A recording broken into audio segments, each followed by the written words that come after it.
आजही मला तो 4-5 वर्षापूर्वीचा प्रसंग आठवला की अंगावर काटा येतो. दुपारची वेळ होती. मी विहिरीवर कपडे धुण्यासाठी गेले होते. त्याचवेळी आमच्या घराच्या दिशेने झपाझप पावले टाकीत एक व्यक्ती जाताना दिसले. क्षणभर वाटलं ते आमचे दाजी असावेत. पण सणासुदीला किंवा लग्नयात्रा या निमित्तात येणारा हा माणूस आज एवढा घाईत का आले असतील? मनात शंकेची पाल चुकचुकली. कारणाशिवाय असे मध्येच न येणारा हा माणूस आला म्हणजे काहीतरी भानगड किंवा काहीतरी चांगलं काम असणार हे नक्की. याची पूर्ण खात्री असल्याने मी भरभर कपडे धुवून घेतले आणि घराच्या अंगणात आले. तोच आतून जोरजोरात बोलण्याचा आवाज येत होता. मी आवाजाचा वेध घेत आणि मनात त्यांच्याबद्दलचे विचार करीतच पटापट कपडे वाळत घातले होते. हा माणूस घरात आल्याबरोबर घरचं वातावरण एकदम तणावपूर्ण झालं होतं. तसे ते जेवढे प्रेमळ, मनमिळावू, कोणाच्या भानगडीत न पडणारा माणूस, खोटेपणा आणि अन्याय त्यांना दिसला तर कोणाचीच खैर नाही. मग समोर आईबाप असो की बहीण भाऊ, नाहीतर बायको, कोणाचाही ते मुलाहिजा ठेवत नसत. लहानपणी अतिशय हालाखीत जीवन जगल्यामुळं त्यांना त्या त्या वेळच्या परिस्थितीची चांगली जाणीव होती आणि आहे. दुःख, दारिद्र्य, अन्याय, गरिबी, अत्याचार यातून तावून सुलाखून निघालेल्या आज समाजात मित्र, नातेवाईक आणि परिवारात त्यांचं आदरानं नाव घेतलं जातं. अशी असामी आमच्या घरी म्हणजे एकतर चांगली घटना किंवा दुसरं काही प्रकरण असेल असं प्रथमदर्शनी वाटलं. पण मी जेव्हा धुणं धुवून अंगणात आले तेव्हा माझ्या कानावर एक कर्कश आवाज आला. बाकी चर्चा नको, पहिलं तिला माझ्यासमोर बोलवा. कुठं आहे ती? माझी आई, भाऊ, भाऊजे आणि लहान पोरं त्यांच्या या वरच्या पट्टीतल्या आवाजाने गप्प झाले आणि माझा भाऊ जरा चाचरत उठून अंगणात येत म्हणाला, ही काय आली? आत्ताच धुणं धुवून आली आहे. बरं ठीक आहे, ते धुणं दुसरं कोणीतरी वाळत घाला आणि तिला पहिलं इकडं माझ्यासमोर आणा. माझी तर गाळणच उडाली. हातपाय लटपटायला लागले. आम्हाला सुट्टीत गप्पा गोष्टी, कथा कविता ऐकवणारा माणूस एकदम जमदग्नी कसा झाला? आणि तोही माझ्यावर. माझं काय चुकलं बरं? मलाच काही आठवत नव्हतं. मी नकशिकांत घाबरले होते. काय झालं असेल? मनातल्या मनात देवाचं नाव घेऊन आठवून पाहिलं, पण माझी काही चूक मला दिसली नाही. या विचारांच्या थैमानात मला आत घरात जायला जरा वेळ लागला. तेव्हा पुन्हा आवाज आला, काय झालं? घरात येण्यासाठी काय ढोल ताशे हवे आहेत का? मी येऊ का बाहेर राणी सरकार? मी पटकन घरात आले. कसं ते काही कळलं नाही. कापडं धुवून झाली? दाजी म्हणाले, हो. मी जरा गोंधळून म्हणाले, कसं चाललं आहे तुझं? शाळेत जातेस ना? हो, मी जाते, मी म्हणाले. तुला कोणी मित्रमैत्रिणी आहेत? हो, आहेत ना. माझा पार गोंधळ उडाला होता. आता काही क्षणापूर्वी हा माणूस एवढा अकांड तांडव करीत होता आणि आत्ता हे असे शांतपणे विचारतात म्हणजे मला हे सर्व काय चाललं आहे हे काहीच कळत नव्हतं आणि सुचतही नव्हतं. माझे आई, भाऊजे तर काही बोलत नव्हते. त्यांच्याकडे बघितलं तर त्यांचे चेहरे रडायचं बाकी असल्यासारखे वाटले. एखादी दुसरी गोष्ट माणसाकडून कशी बाहेर काढावी यातला हा प्रकार असावा. आपण आपलं विचारातील तेवढंच बोलावं असं मनात पक्क केलं. आणि आता पुढचा प्रश्न आला. मित्रमैत्रिणींची नावं सांगता येतील? हां, येतील, मी म्हणाले. मग सांग बघू एक नाव. शाळेत जसं लहान मुलं पाढे म्हणतात तसं मी एक नाव सांगू लागले. काही नावं पटापट आठवली तेवढी पटकन सांगून टाकली. मग पुढे एक नाव आठवून सांगू लागले आणि ते फक्त ह असं म्हणत होते. त्यांच्या मनात नेमकं काय चाललं होतं हे मला काही कळत नव्हतं. पण मी जेव्हा नाव घेण्याचे थांबले तेव्हा मात्र पाण्यातून उसळी मारून मगर जसं सावज अलगद पकडते तसं खिशातला काढून ते म्हणाले, ही चिठ्ठी कोणाची आहे? या चिठ्ठीत असलेले नाव तर घेतलेच नाही. मग यात असलेली नावं काय माझ्या बायको पोरांची आहेत? ही चिठ्ठी नीट वाचून घे आणि आता काय ते मला खरं सांग. नाहीतर? मी मनातल्या मनात म्हणाले, नाहीतर काय? ते मला सर्व माहीत आहे. माझ्या आईबापाचं आणि भावाबहिणींचं आज काही खरं नाही हे मी जाणते. हा आदरयुक्त भीती वाटणारा माणूस आज माझ्या राशीला कसा आला हे काय कळेना झालं. मला तर रडू कोसळलं आणि मी हुंदके देऊन रडू लागले. पण सांत्वन कोणीच केलं नाही. त्यात दाजी म्हणाले, तू माझ्यासमोर रडावं असं मी काही केलं आहे का? तुझे जन्मदाते इथे बसले असताना मी पामराने तुला छेडावं एवढी माझी लायकी नाही बाय. वाच तो दिलेला कागद. आधी वाचून झाल्यावर काय ते बघू. मग तुला काय रडायचं आहे तेवढं मनसोक्त रडून घे हो बाय. वाच आता. मी कागद वाचू लागले आणि हा माणूस एकटक माझ्याकडे आणि माझ्या चेहऱ्यावरील हालचाली निहाळू लागला. म्हणजे या चिठ्ठीत काहीतरी खास आहे. मन घट्ट करून मी दिल्ली चिठ्ठी मनातल्या मनात वाचत होते आणि चिठ्ठी वाचता वाचता माझ्या डोळ्यासमोर माझ्या गतकाळातील आठवणी पुन्हा जाग्या झाल्या. माझ्या हातातून जो अक्षम्य गुन्हा घडला होता त्याचे दर्शन मला झालं होतं. ते सारं पाप माझ्यासमोर चित्ररूपानं उभं राहिलं आणि पडद्यावर एखादा चित्रपट पाहावा अगदी तसं झालं. ती चिठ्ठी माझ्या प्रियकराची होती आणि या चिठ्ठीने आमच्या लग्नाचा विचका केला होता. आम्ही आमची नावं लोकांना कळू नये म्हणून स्वतःच वेगळी धारण केली होती. पण याच चिठ्ठीने आमचं सारं गुपित उघडं केलं होतं. नुसतं गुपित नाही तर आम्ही काय प्रेमाचे रंग उधळले तेही यार लिहिलं होतं. 2-3 गर्भपात केल्याचा उल्लेख होता. थोडक्यात म्हणजे आमची बेअब्रू ही आम्हीच करून आमच्याच प्रेमाची लक्तरं अशी 4 चौघात वेशीवर टांगली होती. ही चिठ्ठी वाचताना मला एवढ्या यातना होत होत्या की याला प्रेम कसं म्हणावं हा खरा सवाल होता. किळस येत होती. प्रियकर असून इतकं गलिच्छ कसं लिहितो. मला मनातून भयंकर चीड आली आणि रागही खूप आला. पण समोर दाजी बसले होते, नाहीतर त्याचा जीव घेतला असता. याला काय प्रेम म्हणतात? पत्रात असं लिहायचं असतं? काहीतरी लाज लज्जा शरम असावी की नाही? असलं प्रेम काय कामाचं? त्याला आपल्या होणाऱ्या बायकोची इज्जत कशी बाजारात मांडतात काहीच कसं वाटलं नाही. आदर नाही याला प्रेम म्हणतात? मी हे काय करून बसले होते? जर ही चिठ्ठी आणखी कोणी वाचली असेल तर देव जाणे. पण दाजी तसं करणार नाही याची खात्री होती. आता मला कळून चुकलं होतं की आमचे दाजी एवढे का चिडले होते. अहो ते तर नुसते रागवून बोलत होते. माझ्या आईबापाने किंवा भावाने हे वाचलं असेल तर मला विहिरीतच ढकलून दिलं असतं. कोणत्या मुलीचे आईबाप आपल्या मुलीचा व्यभिचार असा जाहीर पत्रक काढून 4 चौघात वाचतील? नशीब माझं हे फक्त दाजींना आणि माझ्या होणाऱ्या भावी नवऱ्याला माहीत होतं. आणि आता मी हे माझं नाग व प्रेमाचं गुपित माझ्याच डोळ्यांनी वाचत होते. माझं वाचून झालं हे आता दाजींना कळलं होतं. कोण आहे हा? तुमचं हे सारं खरं आहे का? मी गप्प होते. आता सगळ्यांना कळून चुकलं होतं. लपवण्यासारखं माझ्याकडं काहीच नव्हतं. मीच माझ्या शीलाचा असा बाजार मांडला होता आणि माझीच अब्रू माझ्या प्रियकराने निलाम केली होती. मग जग तर हसणार होतं. माझं सारं भविष्य आणि आयुष्य या एका चिठ्ठीत बंद होतं ते आता उघड झालं होतं. आता घरातल्या लोकांच्या हेही लक्षात आलं की माझं आजारपण हे नुसतं वरवरचं नाटक होतं. ते इतक्या वर्षांनी कळलं. आजही घरात लग्नाचा विषय निघाला नसता तर हे अजून किती काळ चाललं असतं कोणास ठाऊक. मांजर चोरून दूध पिते पण दंडुक्याचा मार त्याला माहीत नसतो. तसं आमचं झालं होतं. मागील प्रेमाचा काळ डोळ्यासमोरून सरकू लागला. आता मला कळून चुकलं होतं की आमचं लग्न होणार नाही. वर 4 गावात नाचक्की व्हायची ती झाली आणि ज्या मुलाबरोबर माझं लग्न ठरलं होतं ते होण्याची आता सुतराम शक्यता उरली नव्हती. कारण होता माझाच प्रियकर खोट्या नावाचा सनी. सनीने माझ्या होणाऱ्या नवऱ्या मुलाच्या घरी जाऊन त्या रात्री केलेला तमाशा एवढा विकोपाला गेला की लग्नात मध्यस्थी केलेली माणसंही हतबल झाली. नवरा मुलगा म्हणे लहान वयात शाळा कॉलेज झालेलं प्रेम तितकं महत्त्वाचं नसतं. तुम्ही तुमच्या मुलीला समजून सांगा मी लग्न करायला तयार आहे. आणि नवऱ्या मुलाचा बाप म्हणतो हा जळता निखारा आपल्या पत्रात घेऊन आयुष्यभर मुलाच्या बायकोचं म्हणजे पर्यायाने माझ्या सुनेचा व्यभिचार या उतार वयात घरात बसून नुसता बघत बसू काय? माझ्या पोराचं डोकं ठिकाणावर नाही. त्याचं काही ऐकू नका. झाली तेवढी नाचक्की खूप झाली. आता तुमचा मार्ग वेगवेगळा झाला आहे.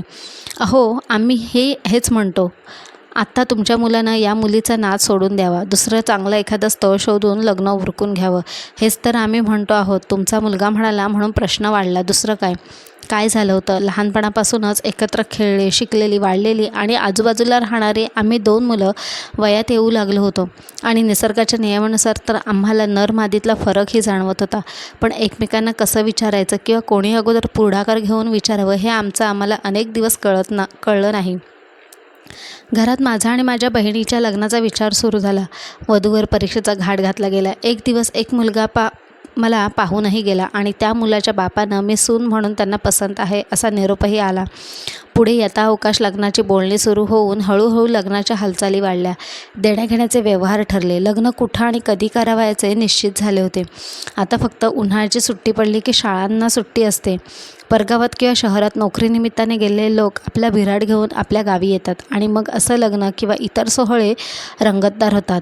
घरच्या मंडळींनी तसंच ठरवलं होतं. पण अनेक वर्ष रंगवलेल्या स्वप्नाला तडा जाणार हे लक्षात आल्यावर माझ्या प्रियकराने सरळ माझ्या होणाऱ्या नवऱ्याला त्याच्या घरी जाऊन रात्रीच काळोखात 4-5 टपोरी पोरं नेऊन जेवणाच्या ताटावरून उठवलं आणि आड बाजूला कोपच्यात नेऊन दम दिला. तू ज्या पोरीवर लग्न करतो आहेस तिचा नाद सोडून दे, नाहीतर तुझं लग्न काय तुझ्या बहिणीचंही लग्न होणार नाही, अशी व्यवस्था करीन, असा सज्जड दम देऊन काही कागदाच्या चिठोऱ्या त्याच्या हाती दिल्या आणि तो त्याचे मित्र त्या रात्रीच्या काळोखात पळून गेले म्हणा, नाही तर निघून गेले म्हणा. माझं नशीब की त्या माणसांनी पोलीस केस केली नाही, नाहीतर आज माझी आणि माझ्या घरच्यांची रवानगी जेलमध्ये झाली असती आणि आमचे दाजी काही अंगी दोष नसताना दोषी ठरले असते. निकाल लागायचा तेव्हा लागला असता, पण जनमानसात बेअब्रू झाली असती. त्याचीच आज मनात खंत आहे. असं एका उन्हाळ्या सुट्टीला बाहेरगावी मुंबई पुण्याला असलेली मंडळी नेहमीप्रमाणे आमच्या घरी आली आणि मी चोरून लपून करीत असलेल्या प्रेमाचे चाळे म्हणजे एक प्रकारचे पाप लोकांना कळू नये म्हणून पोटात जोरजोरात दुखत असल्यासारखे गेले. आरडाओरडा करून जमिनीवर गडबड लोळू लागले. वरवर इतरांना तर तसं काही दिसत नव्हतं, पण मी एवढा जीवाचा आकांत करून ओरडत होते म्हटल्यावर घरातील सर्व सैरभैर झाले. कोण म्हणतं ओवा द्या, कोण म्हणतं गरम पाणी द्या, कोण म्हणतं राजबिंदू द्या, कोण म्हणे पोट गरम पाण्याच्या पिशवीतनं शेका, असे नाना प्रकार चालू होते. पण माझं पोट दुखणं काही थांबलं नाही. कोण म्हणे डॉक्टर आणा, कोण म्हणते कशाला आणता, नुसतं पोट तर दुखतंय, पोरगी वयात आली की दुखतं असं कधी कधी. म्हाताऱ्या बायका माणसांनी विषयाला बगल दिली आणि तात्पुरता पोटदुखी हा विषय थांबला. माझं पोटदुखीमुळे चाललेली धावपळ जरा स्थिर झाली. तेवढ्यात 2-3 घरं सोडून असलेला सनी नेहमीप्रमाणे तिथं आला. सनी हे त्याचं खरं नाव नव्हतं, हा आमच्या प्रेमाचं कोड होता. आता समवयाची मुलं मुली एकत्र आली की गप्पा रंगतात, तशा आजही गप्पा रंगल्या नाहीत. लहान पोरंही जरा जेमतेमच वागत होती. तेव्हा सनी म्हणाला, आज नाही खेळायचं का, आज असं गप्प का, चला घरामागं क्रिकेट खेळू. पोरं म्हणाली, नको, आज आमची मावशी आजारी आहे, ती येणार नाही, तिचं पोट दुखतंय, शहरातून आलेली मुलगी म्हणाली. हे ऐकून सनी म्हणाला, पोट दुखायला काय झालं, ओवा लसूण चावून खाल्ला की राहून जाईल. नाही ना, थांबस, सगळं करून झालं. आजी म्हणते वयात आल्यावर दुखतं असं मुलींच्या पोटात. शहरातून आलेली मुलगी म्हणाली, असं कसं, आता घरगुती औषध देऊन पोट दुखायचं नाही थांबलं तर डॉक्टरकडे का नेत नाही तिला. सनी म्हणाला, कसं नेणार, न्यायला गाडी घोडा नको काय, काय उचलून नेणार का काय, आणि उचलून न्यायला ती काय लहान पोर आहे काय, मग खांद्या बिंद्यावर उचलून न्यायला त्याला गाडी बैल न गं. माझी वहिनी म्हणाली, गाडी बैल कशाला, आपली मोटरसायकल काय कामाची. सनी म्हणाला, तर मग झालं, अगदी देवासारखं आलाच बघ. वहिनी म्हणाली. माझ्या आईला वहिनीने सांगून मन वळवण्याचा बराच प्रयत्न केला. आई जरा आडेवेडे घेत होती. म्हणाली, साधं पोट तर दुखतंय, राहील जरा वेळानं, पण मधून माझं ओरडणं ऐकून मग आई मला डॉक्टरकडे घेऊन जाण्यासाठी राजी झाली. थोड्या वेळात सनी मोटरसायकल घेऊन आमच्या घरी आला आणि मला डॉक्टरकडे घेऊन गेला. बाकीचे लोक फक्त तोंड वासून बघत राहिले. कोण म्हणणे इतका पोरगा चांगला आहे. शेजारी पाजारी अशी मंडळी असली की चिंता जरा कमी होतं. घरात तोंड भरून सनीचं कौतुक सुरू होतं आणि तिकडे आम्ही दोघे दवाखान्यात गेलो. आम्ही कोणत्या दवाखान्यात गेलो कोण जाणे, आमच्यासोबत तिसरं कोणी आलं नाही. खरं म्हणजे घरातल्या मंडळींपैकी कोणीतरी सोबत जायला हवं होतं, पण तसं झालं नाही. कधीकधी अति आत्मविश्वाससुद्धा धोकादायक ठरतो म्हणतात ना, तसंच झालं. त्यामुळे माझं खोटं बोलण्याचं बळ वाढत गेलं आणि मग प्रत्येक मोठ्या सुट्ट्यांच्या अगोदर माझं कधी भोवळ येणं तर कधी डोकं दुखणं हे नित्याचंच झालं. पण सरळमार्गी घरातल्या माणसांना माझा अजिबात संशय आला नाही. त्या दिवशी मला दवाखान्यात ॲडमिट करून तो माझा म्हणजे प्रियकर सनी 2 तासांनी पुन्हा आला. सोबत मी नव्हते. घरी आल्या सनी म्हणाला, तिला दवाखान्यात ॲडमिट केले. तिला म्हणजे मला. बापरे, हे वाक्य ऐकल्याबरोबर माझ्या आईचं तर अवसान गळालं. म्हातारी तर मटकन जागेवर बसली. पार घामाघूम झाली बिचारी. आता लेकीला ॲडमिट केल्याचं ऐकलं आणि म्हातारी आडवी झाली. म्हातारीची सून म्हणाली, आता काय, आता पाहिलं तर या म्हातारीला गाडीवर घाला आणि तिच्या लेकीजवळ दवाखान्यात घेऊन जावा. बाकी समजा आम्ही पाहुण्या रावळ्यांचं बघू. जावं बरं, बिगी पहिलं, म्हातारीची सून म्हणाली. आई दवाखान्यात आली होती. आता जरा घर कसं शांत झालं होतं, पण आतून धुमसत होतं. असं वर्षातून 1-2 वेळा नक्की होत असे. आणि तेही बरोबर शाळेला उन्हाळ्यात किंवा दिवाळी सुट्ट्या लागला की मी हमखास आजारी पडायची आणि माझी आई शहरातील मंडळी घरी आली की माझ्या आजारपणाचं कारण सांगून कधी मुंबईत तर कधी गावच्या दवाखान्यात माझ्यासोबत असायची आणि आमच्यासोबत सनी असायचा. तो का असायचा हे आजतागायत कोणाला कळलं नव्हतं, पण या चिठ्ठीनं घात केला होता. घरी लोक आले की मला आणि सनीला एकांत मिळत नसे आणि म्हाताऱ्या आईवडिलांना आणि घरातल्या मंडळींना वाटे शेजारचा मुलगा किती चांगला आहे. वेळी अवेळी काही गरज पडली की लगेच हा मुलगा धावून येतो, स्वतःच्या खर्चाने सर्व करतो. हे सर्व तो का करतो हे कोणाला कळलं नाही. माझं ठराविक वेळीच आजारी पडणं कित्येक वर्षे घरातील मंडळींना कळलं नाही आणि आता जेव्हा कळलं तेव्हा आईवडील आणि घरातल्या मंडळींची पायाखालची जमीन सरकली. काय करावं आणि काय नाही असं झालं. आपलीच पोटची पोरीनं असा विश्वासघात केला म्हटल्यावर त्या परक्या पोराला नाव ठेवून काय उपयोग होता. लग्नाचा सर्व खर्च करून झाला होता, पत्रिकाही पोहोचल्या होत्या. आता फक्त शुभमंगल सावधान म्हणायचं बाकी होतं. तेही झालं असतं, पण मे महिन्यात सुट्टी बरेच लोक गावी येतात, मुलांना सुट्ट्या असतात, म्हणून खरं तर तिथी त्या पद्धतीनं सर्वांमध्ये ठरवली होती. लग्न ठरवून 4-5 महिन्याचा कालावधी होता, पण मी कोणालाही विश्वासात न घेता असा आईवडिलांचा गळा केसाने कापला होता. सर्वत्र छीतू झाली होती. विष खाऊन मरण की काय अशा यातना पोटच्या मुलीनं दिल्यावर दुसरं काय होणार होतं. प्रेम होतं तर कोणाच्या तरी मदतीनं घरच्या मंडळीनं सांगावं की नाही, पण नाही. शेवटी अशी नाचक्की झाली. स्वतःचीही झोप गेली. दिवसरात्र झुरत बसण्याशिवाय पर्याय उरला नाही. इकडं आड तिकडं विहीर अशी अवस्था झाली. उगाच आगीतून उठून फुपाटात पडल्यासारखं झालं. 4-5 महिन्यांपूर्वी पहिल्यांदा मला बघण्यासाठी मुलगा आला. त्यानंतर लगेच कोणाच्या तरी मदतीनं ही गोष्ट घरात न वाद होता कशी कळेल यासाठी मी काहीच व्यवस्था केली नाही. करायला हवी होती आणि प्रेम करणाऱ्या सनीनेही नीट दक्षता घेतली नाही. मग जन्मदात्या पालकांनी काय करावं, म्हणजे मुलं मुली आपलं गुपित पालकांना सांगतील की, याचीही व्यवस्था सरकारने करावी की काय. शेवटी काय झालं, ज्याच्याबरोबर प्रेम केलं त्याच्याबरोबर लग्न लावून देण्यास माझे आईबाप विरोध वाढला आणि ज्याच्यासोबत प्रेम केलं त्याचा बाप मला सून म्हणून घरात घेण्यास नकार देऊन मोकळा झाला आणि प्रेम करणारे आम्ही दोघे हतबल झालो. प्रेम करावे तर दोघेही आपल्या परीने जगात जगायला तरी सक्षम नको का. प्रेम करणं सोपं आहे, पण नुसतं प्रेम पोटाला 2 वेळचं अन्न देईल का. असं वासनिक प्रेम काय कामाचं. आम्ही जीवापाड प्रेम केलं, मग आता कुठं गेलं ते. आता का आईबापाच्या पदराआड आम्ही लपत होतो. आता का नाही आम्ही आईबापाला सांगितलं की आम्ही प्रेम केलं, आमच्या मताप्रमाणे जगू द्या. आता कशाला आम्हाला आईबाप पाहिजे होते. त्यांच्याच अब्रूची लक्तरं वेशीवर टांगताना लाज नाही वाटली. मग आत्ता घाबरण्याचं कारण काय.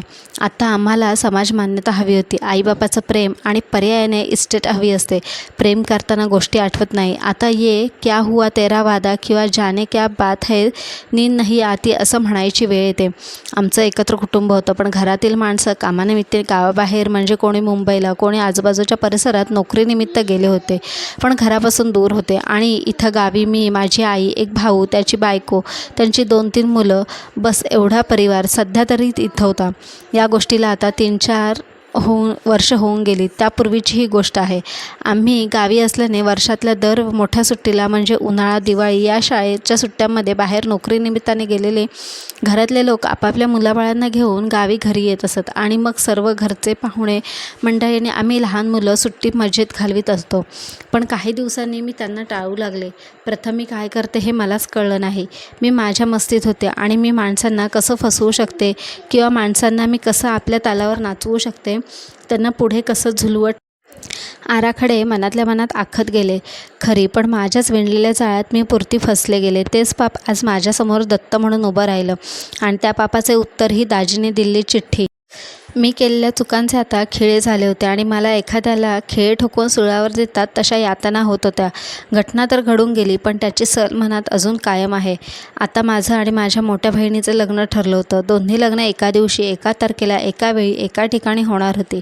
हे सगळं मला माहीत होतं, तरी मी माझ्याकडून झालेल्या चुका माझ्या घरी सांगितल्या नव्हत्या. त्या चुका मी लपवायला गेले आणि आज त्याचं फळ मी भोगत आहे. एवढं सर्व झाल्यावर कोणत्या मुलाचा बाप गप्प राहील. आणि तसं झालं आणि माझ्या लग्नाचं एक नाट्यमय सोहळ्यात रूपांतर झालं आणि मग माझी झोप उडाली.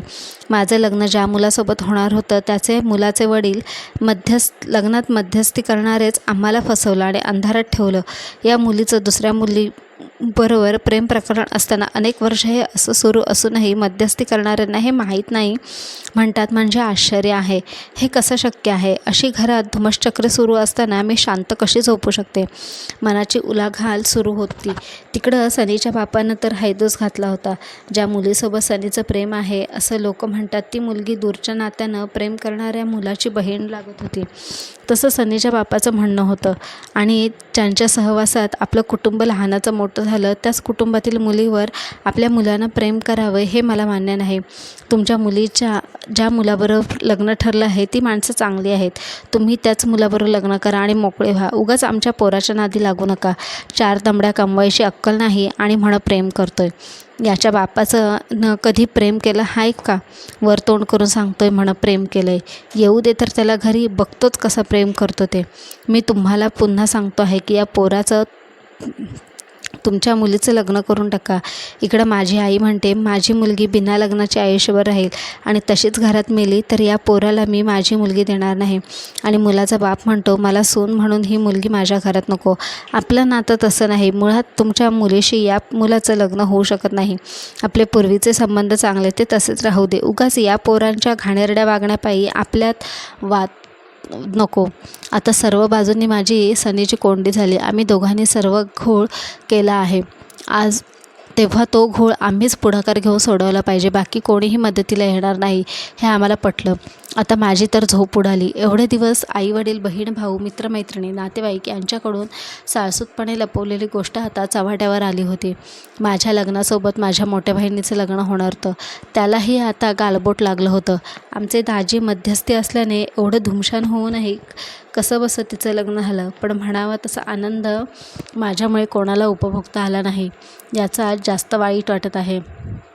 मध्यस्थी माणसं आणि इतर पाहुणे मंडळी विश्वासू आणि सामाजिक भान ठेवणारे असल्याने अडचणी कमी झाल्या. पण माझ्या आणि सनीच्या लग्नाचा गुंता अधिक वाढला. आई वडील आणि घरातील मंडळी नेहमी घरी अशी मेली तर सनीसोबत लग्न होऊ देणार नाही. माझ्या आईनं सांगितल्यानं सनीच्या बापाला मी त्यांच्याच घरात सून म्हणून नको असे भांडण इरेला पेटल्याने आमचा लग्न सोहळा न होता मोडीत निघाला होता. रोज एकमेकांच्या दारासमोरून जाताना जीवाभावाची माणसं एकमेकांचे मोठे दुश्मन झाले. कोणीच कोणाशी बोलेना. नात्यातला पीळ वाढू लागला. रोजच्या रोज येण्या जाण्याच्या रस्त्यावरून वाद होऊ लागले. एकमेकांचे विरोधक आणि हितशत्रू म्हणत होते ते आता आगीत तेल ओतून आमच्या लग्नाचा विषय अधिक बिघडवून ठेवला होता. या 4 वर्षे गेली, तिढा काय सुटला नाही. म्हणून म्हणावंसं वाटते जाने क्या बात है.